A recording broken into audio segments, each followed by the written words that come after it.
여러분 안녕하십니까? 두 번째 발제를 맡은 중부대학교 안선혜입니다. 아마 제목을 보고 좀 놀라셨을 겁니다. 초정권적 국가교육에는 반민주적 발상이다. 보통 학술대회에서 나오는 제목은 아니죠. 하지만 이제 정책 포럼이기 때문에 제 주장을 아주 분명하게 드러내기 위해서 이런 제목을 담았습니다. 양해를 부탁드립니다. 자, 오늘 목차는 이렇습니다.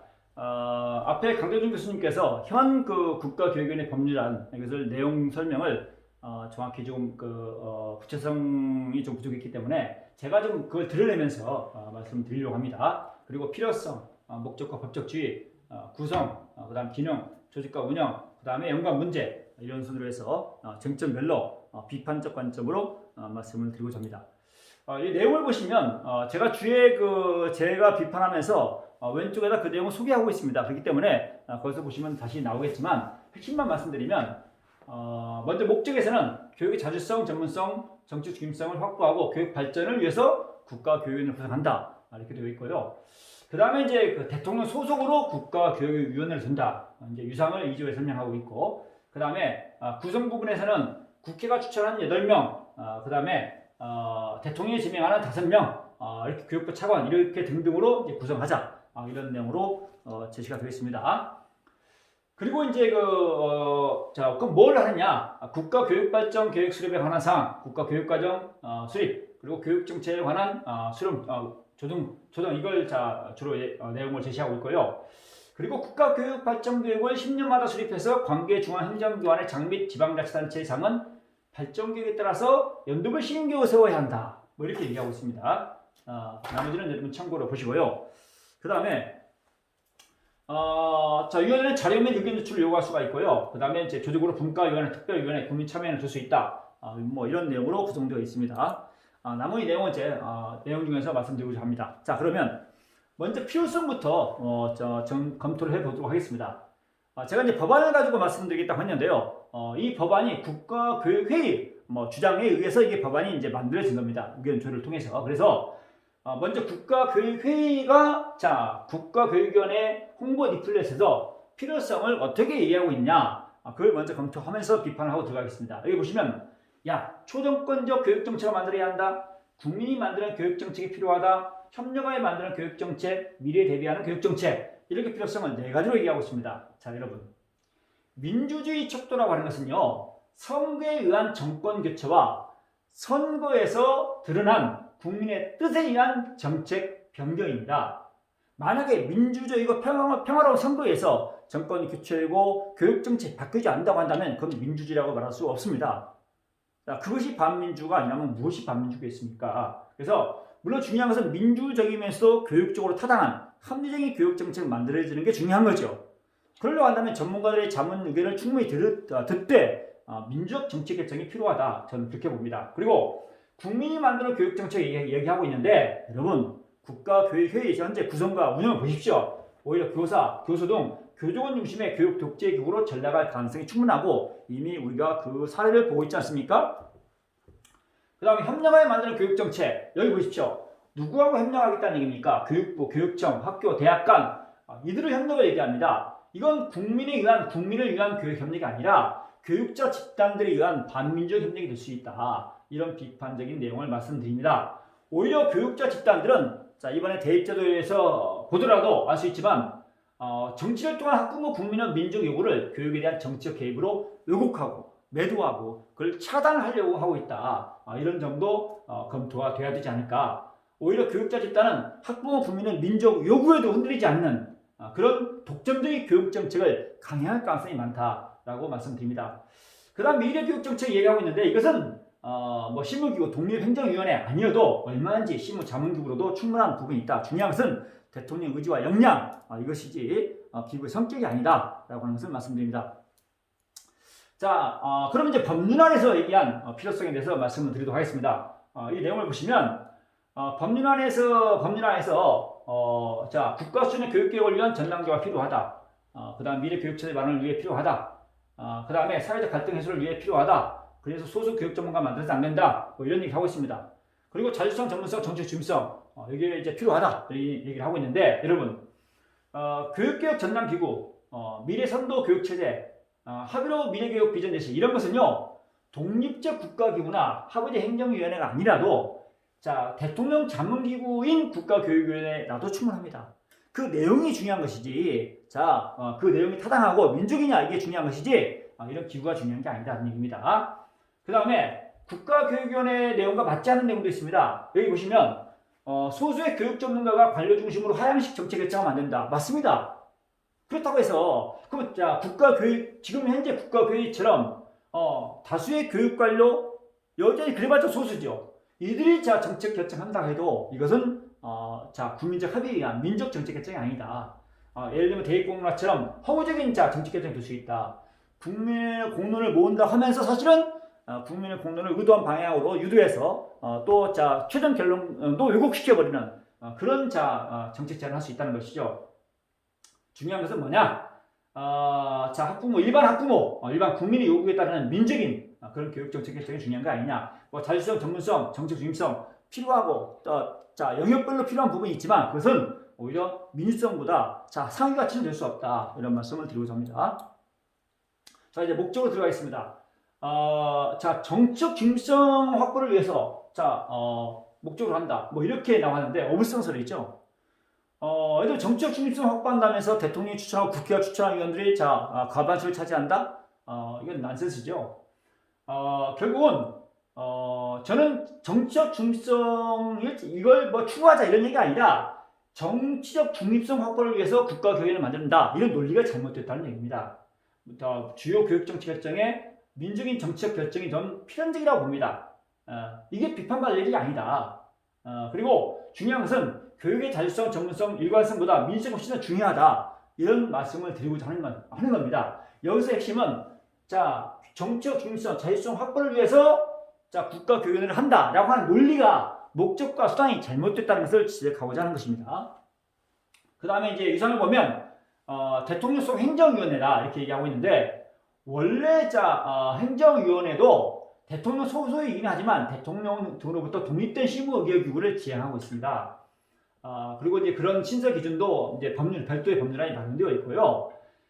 물론 제4부로 한다면 위헌 소지가 있지만 이것은 대통령 소속이기 때문에 위헌 소지는 없다고 봅니다. 저는 개인적으로. 그런데 아까 얘기했지만 자 이것을 별도의 독립행정기구를 만들어야 될 것이냐 그에 대한 반론도 많고 그건 전 타당하다고 생각하고요. 중요한 것은 실제 헌법상 행정각부가 자 있습니다. 그런데 교육정책을 관리하는 자 국가교육을 만든다고 한다면 교육도와 업무 중복, 비효율 문제가 발생할 수 있다. 이런 것은 어쩔 수 없다고 생각되고요. 그리고 자 실제로 대통령이 책임질 수 없는 것에 대해서 교육정책의 민주성, 정책 책임성 이 부분이 논란이 될 수가 있습니다. 특히 그 교육의 자율성, 전문성, 정책 중립성을 내세워서 민주성과 정책 책임성을 멘탈로 이해돼서는 안 된다. 이런 교육 법학자 주장도 있다는 것을 참고로 제시해서 말씀드립니다. 그 다음에 또 보시면 원래 독립행정위원회라고 하는 것이 대통령을 견제하는 그런 의도가 좀 있습니다. 그래서 엄밀히 말하면 현재 이 정부 내에서 독립된 행정위원회 그런 교육위원회를 만들자, 국가교육을 만들자라는 얘기는 대통령의 대통령의 교육정책 지휘 감독권과 해임권으로부터 벗어난 대통령 권한 축소를 사실상 의미합니다. 그러면 좀 여러분들이 지금 문재인 대통령의 교육정책을 당장 교육부에서 문재인 대통령이 임명한 교육부 장관이 있는 교육부에서 그리고 대통령이 구성한 국가교육에서 그리고 정부 여당에서 문재인 대통령의 교육정책을 실패를 규정하고 그것을 견제하려고 한다. 이건 어불성설이죠. 이건 비상식적 형태라고 봅니다. 그리고 나중에 국회나 여당이 대통령과 마찬가지고 이 국가교육을 만들고 나서 통제할 수 있다고 봅니까? 저는 통제할 수 없다고 봅니다. 참고로 영국의 영국 재무성의 독립적 기관 개혁 방안 참고로 보십시오. 최고 선택지, 일몰장을 넣어야 한다. 그리고 중복을 방지해야 한다. 그리고 각부의 장관에게 통폐합권을 부여한다. 이런 것도 의미 있게 살펴봐야 된다고 봅니다. 그 다음에 국회의원 자격을 간단히 넘어가겠습니다. 자격이 너무 엄격하다. 10년 이상 너무 엄격하다. 교육감도 5년 이상, 3년 이상이죠, 지금은. 그래서 이런 엄밀한 자격 규정, 이것은 하부 도출이라고 하는 취지와 어긋나기 때문에 좀 약화시킬 필요가 있다. 그리고 교육 관료도 여기 들어가 있는데 이런 유연 자격 규정 아예 좀 삭제할 필요가 있지 않을까 이렇게 생각합니다. 그 다음에 이제 계속 그 구성안을 좀 말씀드리면 여기 보시면 국회가 추천한 8명, 대통령이 지명하는 5명 이렇게 나와 있습니다. 대통령 국회가 나눠먹기 하는 거죠. 그럼 이게 13명인데 총 21명인데 자, 정치권을 추천한 사람이 자, 13명입니다. 그리고 이제 정치협심에서 추진한다? 이거 말이 안 되는 거죠. 그리고 이제 현실적으로 국가교육회의를 본다면 교육자 다수의 독재국으로 변질할 가능성이 충분하다. 이런 말씀 드리고요. 이것을 막기 위해서는요. 적어도 교육 전문가 집단은 자, 과반수 미만이 돼야 되고요.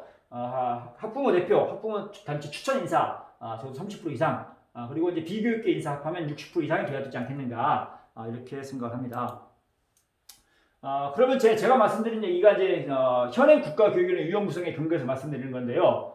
아무리 여기도 보시면 현행 국가교육위 설치에 관한 규정에도 상당히 여러 경험이 풍부한 사람을 하게 돼 있는데 현실은 어떻습니까? 뭐 교육자가 과반수를 차지하고 있습니다. 현직 교원, 교육관료 11명, 뭐 전직 교원 2명. 결국은 교원이 거의 독점하고 있다. 학생 학부모 대표 아예 없고요. 한국교육개발원장도 없습니다. 그래서 현행 국가교육위는 교원 중심의 교육 권력기구에 불과하다. 제 비판이 틀렸습니까? 구성을 보십시오. 뭐 핀란드, 프랑스, 일본 이거 참고로 보시고요. 교육부 산하기구입니다. 독립교육 아닙니다. 그리고 여기 프랑스 같은 경우 98명인데 이거 다행히 보시면 여기 교육계 인사는 48명, 과반수 미만입니다. 과반수가 안 됩니다. 반이 미달하는 거고요. 그다음 학부모 대학생 대표 20명 있고요. 그 다음에 지자체, 그 다음에 사회, 경제사회, 뭐 각계각층 30명. 그래서 결국은 학생 학부모 대표 각계각층 인사가 60, 여기도 이제 과반수가 차지하고 있다. 저는 60% 이상을 차지해야 된다고 봅니다. 네, 넘어갑니다. 그 다음 임기는 3년입니다. 아까 말씀드린 바와 같이. 그리고 이제 신분 보장인 보장하고 있는데 이렇게 구성하다 보면은 여러분 정부 여당이 아마 이렇게 기대할 겁니다. 정교조에 휘둘리지 않는 교육 정책을 수립할 것이다. 정부 여당의 요구를 주로 반영하는 교육 정책을 수립할 것이다. 이렇게 얘기하고 있지만 실제 그건 기대로 끝날 가능성이 많습니다. 왜냐하면 대통령과 정부 여당이 추천한다고 해도 그들이 대통령과 여당의 통제에 따르느냐 안 따릅니다. 여러분 국가교육회의가 김리경 위원장이 대통령 지시나 통제에 따릅니까? 안 따릅니다. 왜냐하면 이들은 철저한 교육권력 생태계가 여당이 아주 막강하게 존재하고 있기 때문입니다. 결국 정교조 지지 지원이 없이는 진보교육감 단일화 후보가 될 수가 없고요. 일단 교육감 당선되면은 이들의 자리, 권한, 수입이 다 여기서 보장이 됩니다. 그렇기 때문에 이 강력한 교육 권력, 교육자 이익 생태계 이 영역 하에서 벗어날 수 없기 때문에 여당과 대통령이 이들을 통제할 수 있다. 그건 꿈이다. 착각하지 마라. 이런 말씀 드리고 싶습니다. 그 다음에 계속해서 이제 현 정부에 미치는 영향을 본다면 대통령 위원 위촉한 다음에는 교육 권력이 급속히 약화될 겁니다. 교육부 장관의 영향력도 거의 형식화될 겁니다. 여당의 교육 공약 만들어봤자 뭐합니까? 국가교육위원회 가는데. 그래서 저는 이것도 여당도 교육 정책을 사실상 이건 제대로 펼 수가 없을 것이다. 심지어 차기 대통령 후보의 교육 공약까지 형식화 무력화시킵니다. 왜냐하면 임기가 차기가 이어지기 때문에. 그래서 이런 문제는 간단하지 않다. 결국 그것은 국민의 교육 주권 상실, 학생 학부모 고통 증가 이렇게 유발될 가능성이 많다. 이렇게 봅니다. 그 다음에 소관 3으로 들어가면 국가교육 발전 계획, 교육과정, 교육정책 뭐 이런 내용이 들어가 있습니다. 그런데 아까 말씀드린 바와 같이 이건 국가교육위원회가 이거 수립하고 교육부 장관과 시도교육감이 이를 집행합니다. 그러면 엄밀히 말하면 차기 대통령 후보의 교육정책 수립과 집행권을 침해하는 거죠. 현 정부가 차기 정부의 교육정책은 예속화시켜버리는 결과를 낳는다는 얘기입니다. 그리고 만약에 차기 정부가 정치 이념과 교육 이념을 달리하는 정부일 경우에 민족 선거 결과 그 다음에 국민의 교육적 요구까지 억압하고 무력화하는 그런 결과를 가질 수 있다는 것이죠. 상당히 심각한 문제가 되는 것이고요. 그 다음에 이런 기구가 국가 교육과정을 결정한다. 이건 어마어마한 작업입니다. 교육과정 수립은. 그래서 이것도 타당하지 않다. 이렇게 보는 것이고 교육부 조직 당연히 축소돼야 되는 것이고요. 좀 이따 계속 말씀드리겠지만 지방교육 자체도 매우 약화될 가능성이 많다. 이렇게 보고 있습니다. 그 다음에 이제 정부 조직부를 본다면 28조에 교육부 장관의 교육 관련 사무를 관장하는 게 되겠습니다. 그래서 충돌을 막기 위해서 이 10조의 국가교육 관련 법의 10조에 있는 내용과 부칙을 두고 있습니다. 부칙 내용 상당하고요. 그 부칙을 둬서 피한다고 하지만 내용 영역은 동일합니다. 그래서 중복과 충돌, 비효율은 어쩔 수 없이 발생하는 것이고요. 만약에 이걸 그대로 적용한다 한다면 국가교육위원회는 자 교육정책 결정 권한을 가지게 되고 교육부는 모든 권한을 다 뺏깁니다. 단순한 교육정책 집행기구로 전락하는 것이고요. 그리고 만약에 그 정부조직법에서 정부조직법에 의해서 만약에 대통령이 감독권을 행사한다. 그럼 국가교육위원회 의사결정을 번복해야 되기 때문에 상당한 사회적 혼란이 발생합니다. 그래서 대학들은 현실적으로 실제로 대통령 권한을 제약하고 정책 시행을 불분명하게 만드는 측면이 있다. 이건 부정할 수 없다 이렇게 봅니다. 그 다음에 위원장이 상당한 많은 권한을 갖고 있습니다. 사실상 교육 대통령이죠. 이런 막강한 권한을 다 가지고 있습니다. 그런데 대통령의 통제를 잘 안 받는다면 국회의 통제라도 받아야 될 거 아닙니까? 그 국회의 통제나 견제 수단이 없습니다. 해임 요구권 이게 아예 없어요. 이들은 완전히 독자적으로 놓을 가능성이 아주 많습니다. 자, 이들이 과연 민주주의고 그리고 합리적인 정책 결정을 할 수 있다라고 하는 것을 어떻게 담보할 수 있다는 얘기입니까? 현재 교육계 인사들이 여기 참석하시는 분들이 다 정치성이 없습니까? 정교조가 정치단체 아닙니까? 한국교총이 정치단체 아닙니까? 대통령 후보자 교육공회에 참여한 사람들, 이 위원회에 참여한 사람들이 정책이 아니다 라고 단정할 수 있습니까? 그들이 가장 합리적인 정책을 할 수 있다, 교육적 타당한 정책을 할 수 있다 단정할 수 없다는 얘기입니다. 중요한 것은 뭐냐? 이럴 경우에 결국 누가 좀 더 올바르다고 판단하는가, 좀 더 많은 사람들이 라고 하는 것이 올바르다고 판단하는 게 이게 중요하다. 그게 바로 뭐냐? 민주성이다 라고 하는 얘기입니다. 그래서 저는 민주적인 정책 결정이 되어야 함에도 불구하고 대통령과 교육부, 국회 정당 이들의 영향을 약화시키고 오히려 국민의 교육적 요구까지 오히려 제한하고 가로막는 그런 결과를 가져올 것이다 라고 이제 비판하는 겁니다. 자, 이제 교육부 조직과 시도교육위원회 계속 이제 이런 말씀드릴 텐데요. 이제 시도교육위원회 문제입니다. 원래 이제 김일 교수님도 이제 말씀하셨지만 중앙정부 교육부의 교육 정책 독점 회수가 핵심 논거입니다. 그런데 이게 교육부는 통제할 수 있다 하더라도 결국은 국가교육위원회가 시도에서 지방교육자치 영역까지 침해할 수 있다. 이런 말씀을 드립니다. 국가교육발전 계획을 시도교육감이 집행하도록 의무한다면 이런 결과가 나올 수 있다는 거죠. 그 내용이 구체적이면 구체적일수록 그에 비례하여 지방교육자치는 약화될 것이다. 이런 말씀을 드리는 겁니다. 그래서 만약 그렇게 된다면 보수고 진보고 간에 그들의 독자성은 약화될 것이다. 라는 문제고요.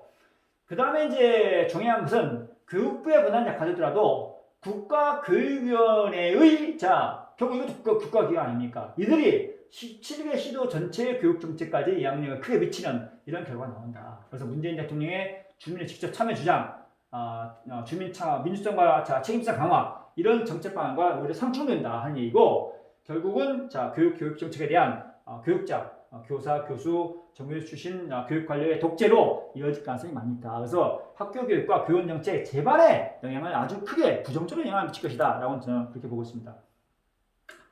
자, 그 다음에 이제 교육부 전체의 문제에 대해서 본다면 아까 업무 영역이 충돌하기 때문에 결국은 심각한 불이치가 나올 겁니다. 국가교육위원회를 만들면서도 교육부를 존치하자. 지금 현재 법률안 추진이 그렇습니다. 예를 들면 교육 예산 확보라든가 이런 얘기를 드는데 이게 난센스죠. 왜냐하면 집행기구에 불과하고 이제 사실상 하수인인데 하수인으로 열심히 뛰라고 이게 말이 안 되는 거죠. 아마 교육부 조직 구성원들의 반발 저항을 무마시키기 위해서 하고 있지만 어떻게 하더라도 교육부 조직자 축소 이런 논란은 나올 수밖에 없습니다. 이건 어쩔 수 없는 현실이고요. 이걸 부정한다면 말이 안 되고요. 그 다음에 이게 또 어떤 부분이 있냐면 시도교육의 부분이 있습니다. 만약에 교육의 자주성, 전문성, 정치적 중립성을 확보하기 위해서 국가교육위원회가 이 법안대로 만들어지고 운영된다 한다면 이런 방식이 옳다면 시도교육위원회도 바로 그런 방식으로 시도교육위원회를 만들어야 하지 않겠습니까? 하부제 집행기관으로. 그러면 독임제 행정기관의 교육관을 약화시킬 필요가 있고요. 하부제 행정기관으로 시도교육위원회를 시도에도 만들자 이런 논의가 나올 수밖에 없다는 얘기죠. 결국은 이 국가교육위원회처럼 시도교육위원회도 시도지사와 시도의회의 추천을 가지고 구성한다 한다면 그리고 위원장도 시도지사가 지명해서 하면 될 거 아니겠습니까? 만약에 중앙정부에서 정치적 자율성, 중립성 이걸 위해서 국가교육을 만들자 이게 옳다고 한다면 시도교육위원회에서도 시도지사와 시도의회에서 이런 위원회를 구성하고 교육감을 임명한다라고 했을 때 반대할 명분이 없게 되겠죠. 그래서 여러 가지 문제, 국가교육위원회와 국민의 갈등, 그 다음에 교육 정책의 정책 책임, 교육부 축소 논란, 시도 교육의 불안 이를 끌지 않는다는 얘기입니다. 뭐 참고로 일본 내용은 참고로 소개하고요. 마지막으로 말씀드리겠습니다. 여러분, 정말 저는 이게 하부 기구가 아니라 이게 민주 하부 기구 성격을 하더라도 대통령 잠기구로서도 충분히 역할할 수 있다 이렇게 보고요. 그래서 하부 기구 성격을 할 때 교육 정책 잠기구로 만드는 것이 옳다. 다만 교육 전문가는 40% 미만으로 하고 60% 이상을 학생, 학부모 대표, 그 다음에 각종 사회 각계 대표 이런 인사를 정하는 것이 맞다 이렇게 보고요. 그리고 임기는 대통령 임기가 종료되면 국가교육 임기는 전체 임기는 종료돼야 책임성을 담보할 수 있습니다. 이걸 벗어나서 초정권적 이렇게 접근하면 안 되고요. 그 다음에 중요한 것은 어떤 과정을 거친다 하더라도 가장 중요한 것은 교육적 타당성과 함께 정치적 민주성이다. 그리고 전 타당성을 어떻게 담보하느냐. 타당성에 대한 각계의 사람이 교육 전문가들 입장에 다르다고 한다면 결국 민족 판단에 맡길 수밖에 없다. 결국 교육적 타당성보다 민주성이 더 중요한 그런 정책 판단, 정책 결정 과정에 중요한 가치가 아닌가 이런 말씀 드리면서 오늘 발제를 이상 마치도록 하겠습니다. 고맙습니다.